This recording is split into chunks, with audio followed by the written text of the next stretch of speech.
Fortaleza. Obviamente a torcida do Corinthians está muito brava e já já a gente vai falar mais sobre essa eliminação, mas eu acho que a gente tem que começar falando sobre a festa que essa torcida fez, mais 60 mil pessoas, olha que lindo! E o Fortaleza, que estava na Série C em 2017, agora, 6 anos depois, está na final da Sul-Americana. Venceu o Corinthians por 2-0, gols do Pikachu e do Tinga, e numa festa linda, e provavelmente vai enfrentar na final a LDU, que fez 3-0 no Defensa e Justiça no primeiro jogo. Ô Milha, a gente precisa falar muito dessa história que está sendo escrita pelo Fortaleza. Pode ser o primeiro clube do Nordeste a conquistar uma competição da Conmebol. Assim, muita coisa bonita, boa, certa, coerente acontecendo no Fortaleza, né?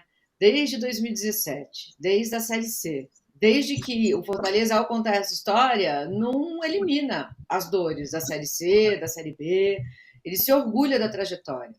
Ontem aconteceu uma coisa no estádio, assim, primeiro eu acho que é o Nordeste ensinando caminhos para o Sudeste, isso é importante, né? A gente precisa ver, perceber o que está acontecendo por ali para fazer igual. Ontem aconteceu uma coisa no estádio, logo no comecinho. O hino estava sendo cantado, né, pelo estádio inteiro, aí a banda parou, o estádio continuou cantando a capela, a torcida do Fortaleza, e quando acabou, a torcida do Corinthians aplaudiu o que ela sentiu ali. Futebol é isso, né? A gente está perdendo isso de vista, mas futebol é isso. Ontem o Fortaleza foi o Brasil na Sul-Americana. O Corinthians está meio distanciado, não só do Brasil, mas também do que ele é enquanto time. Fortaleza não. Fortaleza está pegando seus valores, fincando o pé. Quando as torcidas organizadas se estapearam em Itaquera, Marcelo Paz, presidente do Fortaleza, não aliviou, não. Ele partiu para cima para expulsar. Depois elas selaram a paz e conversaram, mas ele não diminuiu ali, não, a indignação dele. É um presidente que vai para a frente da câmera dizer que não vai mais tolerar cantos homofóbicos da torcida dele. E aí, quando a torcida responde, mas sempre foi assim, ele responde, se sempre foi assim, sempre foi errado. Agora a gente vai mudar. O Fortaleza virou SAF, mas uma SAF diferente, ele não vai ser vendido para ninguém. Talvez um projeto para vender para torcedor, sócio-torcedor. E aí é um outro problema que depois a gente pode até falar sobre isso, porque se só sócio-torcedor puder participar, então é um projeto em tese elitista. Mas isso fica para depois, porque o Fortaleza está revolucionando a ideia da SAF também. Então, assim, tudo que está acontecendo no Fortaleza é correto, é bonito, é adequado, e é o Nordeste ensinando ao Sudeste caminhos alternativos, porque a gente está vendo hoje no futebol. Muito legal. E o Vojvoda é uma história à parte, né, de dessa história cheia de detalhes. Ele está no time há 2 anos e meio, é o segundo técnico mais longevo do Brasil, atrás apenas do Abel, que vai fazer 3 anos. Nesse tempo, ele classificou o time para a Libertadores, terminou o Brasileirão entre os quatro primeiros, foi semifinalista da Copa do Brasil, ganhou a Copa do Nordeste e agora está nessa final. E ele teve convites, né, Matheus, para jogar em outros times, ganhando mais, mas não aceitou. E os resultados não vêm por acaso. Eita, os resultados não vêm por acaso. Primeiro que o trabalho do Fortaleza é muito consolidado. Há uma segurança para ele desenvolver o projeto.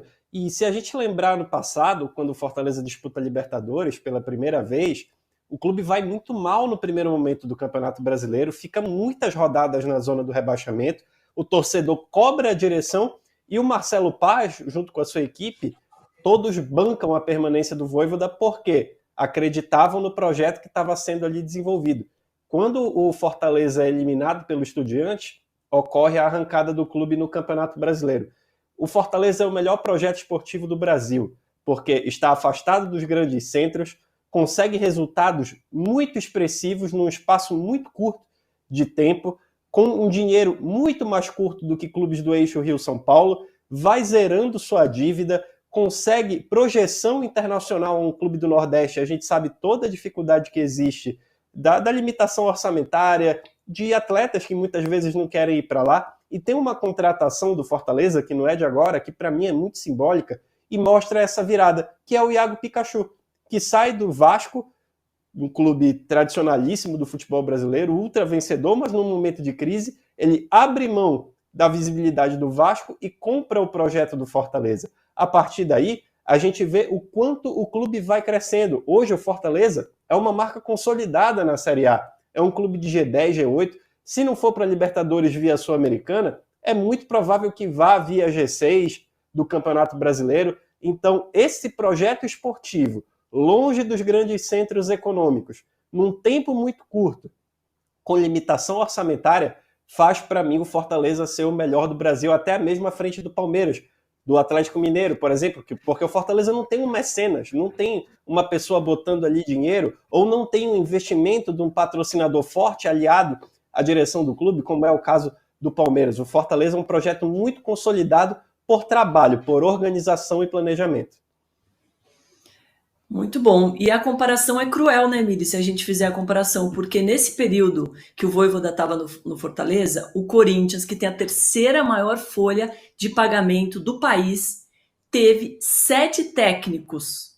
Ontem a gente acompanhou a estreia do Mano, e neste período, são 4 anos sem taça, né? É a maior seca desde 1987. A última conquista foi o Paulistão de 2019. É cruel demais comparar, né? Eu acho que é cruel, mas necessário comparar, porque o Fortaleza está mostrando caminhos, mas precisa, para pegar esse caminho, precisa haver interesse político, né? A atual administração do Corinthians está tentando emplacar a narrativa de que está fazendo uma gestão impopular para arrumar a casa. É assim, a gente poderia ficar aqui 4 horas e meia falando sobre isso. É uma balela, né? Não é essa história a ser contada. Terceira maior folha de pagamento do país não é arrumar a casa. Liquidar 2, 3 terrões, 3 times inteiros de jogadores que vêm da base, não é arrumar a casa. O único projeto correto que acontece lá em Itaquera é o do futebol feminino. Mas assim que elas se manifestaram contra a contratação do Cuca, elas foram deixadas meio de lado, internamente. Deram as costas para elas. Os CTs racharam. Os jogadores que iam assistir a treinos, eventualmente, não vão mais. Que democracia é essa que o Corinthians diz defender? É para vender camisa, é para colocar hashtag em gola de camisa. O Corinthians, hoje, existe no departamento de marketing. Só ali. Em nenhum lugar mais. Claro que deve ter pessoas ganhando dinheiro com esse Corinthians atual. Tanto jogador sendo vendido, né? Nessas negociações, pessoas ganham dinheiro. Quem são elas? Não sabemos. Quem está feliz com essa administração? Não sabemos. E o nome é Renovação e Transparência. Gente, assim, eu não tenho nem o que falar. O Corinthians é uma piada hoje. Virou piada. É o que estão fazendo com esse time, destruindo os valores mais básicos do Corinthians, é o que mantém esse time quase 3 décadas sem título, com a torcida crescendo. Foram esses valores que mantiveram o Corinthians lá em cima. Com esses valores destruídos, o Corinthians acaba. É o que estão tentando fazer. Então, tudo isso precisa ser olhado. O Corinthians é um não projeto. Se o Fortaleza consegue apontar um caminho, o Corinthians também aponta um caminho. Porque é muito importante olhar o que não podemos fazer no futebol. Tudo o que não pode ser feito, essa administração do Corinthians está fazendo com o clube. Tem gente que está falando que esse é o pior Corinthians de todos os tempos. Pode ser que seja. Mais grave do que isso é que essa administração caótica talvez reeleja o presidente. Não exatamente o Duílio, mas é essa chapa que talvez ganhe. A frase do Corinthians hoje é assim: pior do que a realidade, somente a perspectiva. Porque pode ficar ainda pior. Uma outra coisa, que o Corinthians poderia começar a revolucionar essa história. O Corinthians tem 3 mil sócios que vão eleger o presidente. Só que são 30 milhões de torcedores. Que democracia é essa? Que 3 mil pessoas escolhem por 30 milhões. Por que o Corinthians não pensa em mudar isso? Não se fala sobre isso. Então, assim, o Corinthians hoje é uma balela, é uma tristeza, e eu não consigo nem pensar como isso vai começar a ser reconstruído, mas vai. Vai porque o Corinthians é maior do que essas pessoas que estão tentando destruir ele. Muita gente aqui no chat, né, falando sobre essa derrota do Timão, como o Richard Serpa, falando que a torcida não vai fugir em dias de tristeza, apoiaremos até na derrota. Uma parte da torcida foi até o hotel ontem, depois do jogo, protestar. Infelizmente, a gente viu confrontos com seguranças que estavam ali fazendo a segurança do hotel. O principal alvo das críticas foi o presidente do Ilho. Agora o time vai lutar para não cair no Brasileirão, né? São só 4 pontos para a zona de rebaixamento. E o Duílio vai deixar o clube no final do ano como o único presidente sem título em 36 anos. Só que o que a Mili disse sobre ele ter prometido uma gestão financeira melhor não está se concretizando muito. Eu estava pesquisando sobre as finanças do clube. É muito difícil achar esses números. A transparência não é tão transparente assim, né, Mili? Aí eu vi que quando ele assumiu, a dívida era mais ou menos de 950 milhões em 2020. Agora está mais ou menos 910 milhões. Se você pensar em desvalorização da moeda, em juros, etc., Matheus, não é uma derrota tão grande, mas também não é uma vitória, né? E se a gente estava falando de um projeto do Fortaleza, o Corinthians não conseguiu mostrar isso na prática. Vale lembrar que tem a dívida da Arena, da construção, que a gente não tem exata noção do quanto seja, e o Corinthians fez negócios na venda dos seus atletas de base, vendendo muito mal os jogadores, a preço abaixo do mercado. O Zenit botou um dinheiro que não era proporcional à qualidade técnica dos jogadores vendidos e acabou levando vários talentos. Aí vai Robert Renan e tantos outros atletas, o próprio Yuri Alberto envolvido nessa transação, e o Corinthians acaba pagando um preço muito alto, literalmente, pela falta de planejamento. No que o Corinthians cresceu nos últimos anos? Se a gente fizer um recorte de 10 anos, o Corinthians tem 2 títulos brasileiros, 15 e 17, consegue arrumar ali a estrutura física do centro de treinamento, mas o Corinthians não teve um progresso de gestão, não teve um aprimoramento, um profissionalismo de quem está à frente do clube. A gente não vê um Corinthians com perspectivas de crescimento. Onde é que o Corinthians pode melhorar vários pontos, só que a gente não consegue ver um trabalho sendo desenvolvido para que o clube saia dessa situação. E a Mili tocou num ponto que é muito importante: o que é o Corinthians?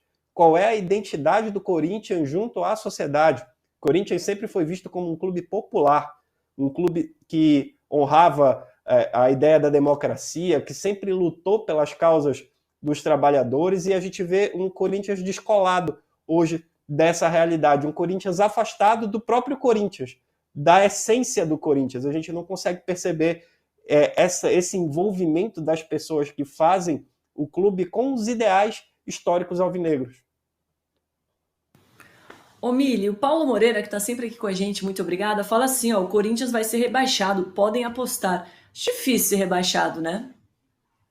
Não acho, Domi. Eu não acho difícil ser rebaixado. Sabe por quê? O Corinthians não está jogando bola. Desde o começo do ano. Ele foi avançando na Sul-Americana, porque eu acho que São Jorge estava atento. Mas foi isso, foram milagres. Ontem, o Cássio fez um milagre. Muita gente falou, logo no começo do jogo, né? Já começou fazendo o milagre da Sul-Americana, e a gente achou que talvez a história fosse repetir. Cássio fecha o gol, faz milagre, vai para os pênaltis, o Corinthians avança.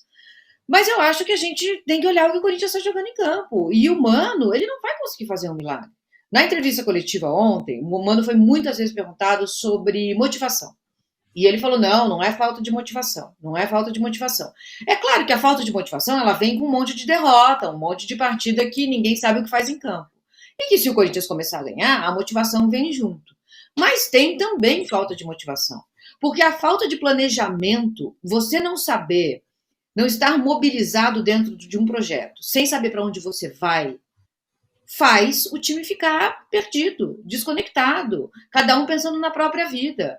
Me chamou muito a atenção no penúltimo jogo, quando o Yuri Alberto fez o gol, o Corinthians saiu de campo derrotado. Mas o Yuri Alberto falava com felicidade sobre o gol. Mas não tem individualidade num time que sai derrotado. Tanto faz se acabou com a seca, se você acha que agora você vai começar a fazer gol, não importa. Se o time perdeu, não tem como você falar em foi ótimo para mim, não foi. Então o Corinthians está pontas soltas. Está cada um no seu projeto individual. E é falta de planejamento, falta de comando, falta de pegar esses valores tão básicos do time colocar em campo. O São Paulo ontem teve uma greve como há muito tempo não tinha. A classe trabalhadora foi protestar para que não se privatize transporte público, por exemplo. E a água. Mercadorias, são coisas que não deveriam ser mercadorias. O Corinthians não consegue mais se colocar ao lado da classe trabalhadora. Nenhuma manifestação, nenhuma linha, nada. Nada. O Corinthians está se distanciando da sua torcida mais vulnerável, mais precarizada. E está fechando um pacto com a pessoa do camarote. Vai dar ruim. Isso aí não é Corinthians.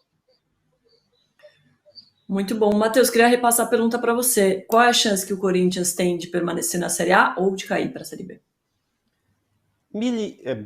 Domi, em algum momento eu entendi que o Corinthians não ia cair justamente porque a briga para cair, digamos assim, era muito grande. Tinha muita gente tendo um desempenho abaixo, enquanto o Corinthians conseguia fazer uma campanha ali mediana para baixo, mas sem flertar diretamente com o rebaixamento. O problema é que hoje, com o crescimento do Vasco, o próprio Santos vencendo bem, o Vasco no último final de semana, Goiás arrancando ponto do Botafogo fora de casa, é possível que o Corinthians entre naquele bolo. O América e o Curitiba, é muito pouco provável que eles consigam uma reação extraordinária e saiam da zona do rebaixamento. Eu vejo hoje 2 vagas abertas. O Corinthians hoje é sim um candidato a esse rebaixamento, só que eu também vejo a possibilidade do Mano, mesmo com todas as limitações técnicas do elenco e a questão da faixa etária, né, da média de idade ser um pouco mais alta, eu ainda vejo uma capacidade nele, com a própria identificação com o clube, de salvar o time. Mas hoje eu vejo um perigo maior do que, por exemplo, há 5, 7 rodadas, onde o Corinthians já não apresentava um bom futebol e não corria tanto risco.